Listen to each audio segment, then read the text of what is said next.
ক্ৰমাগত বিটিচিৰ পৰিষদীয় নিৰ্বাচন আৰু তাৰ প্ৰাক্ষণতে বিপিএফ কি ইউপিপিএল কি বিজেপি প্ৰতিটো ৰাজনৈতিক দলে সাধাৰণ ভোটাৰক আকৰ্ষিত কৰিব পৰাকৈ সমষ্টিয়ে নিৰ্বাচনী প্ৰচাৰ তুংগত কৰি তুলিছে।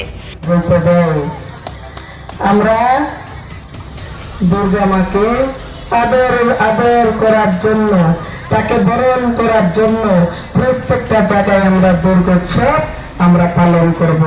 আর সেই দুর্গোৎসবে যাতে আমাদের এই বিপিএফ দলের জয় জয়কার সবাইকে নিয়ে আমরা করতে পারি, তার জন্য দুর্গা মায়ের কাছে আমি আশীর্বাদ চাইলাম, যাতে মায়ের আমাকে আশীর্বাদ করে, আপনাদেরকে সবাইকে আশীর্বাদ করে।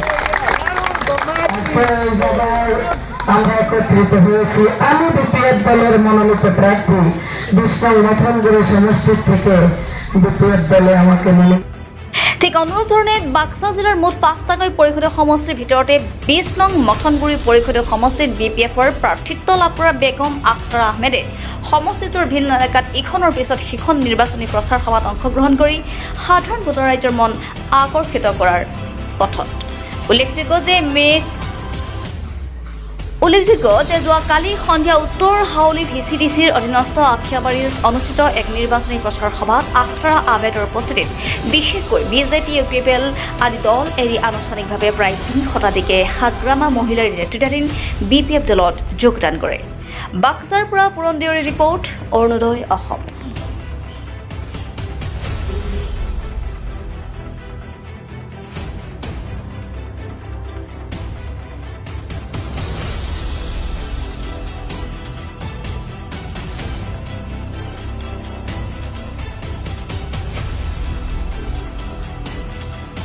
বিটিআৰৰ ইলেকশ্যন নহয়, এইটো বিটিচিৰ ইলেকশ্যন।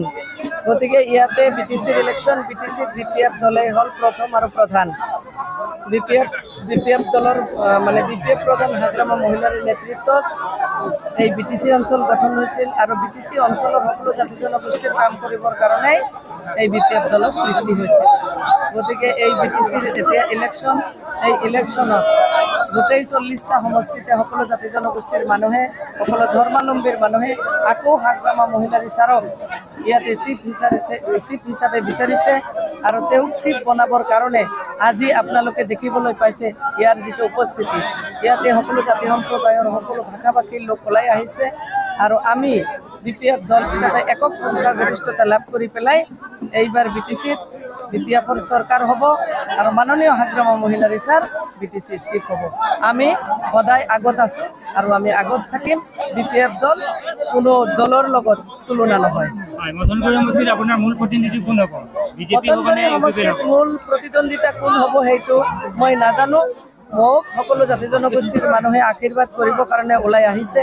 তেওঁলোকে আশীৰ্বাদ কৰিব আৰু তেওঁলোকে মোক তেওঁলোকৰ মহামূল্যৱান ভোট দি পেলাই জিতাই লৈ যাব। মই বহুত সংখ্যক ভোটত জিতিম এইবাৰ। আশাবাদী নহয়, মই একেবাৰে নিশ্চিত হৈছোঁ। সকলো জাতি জনগোষ্ঠীৰ মানুহে ওলাই আহিছে, সেইটো আপোনালোকে ৰিজাল্টত গম পাব কিমান হাজাৰ ভোটত জিতিম। Vice president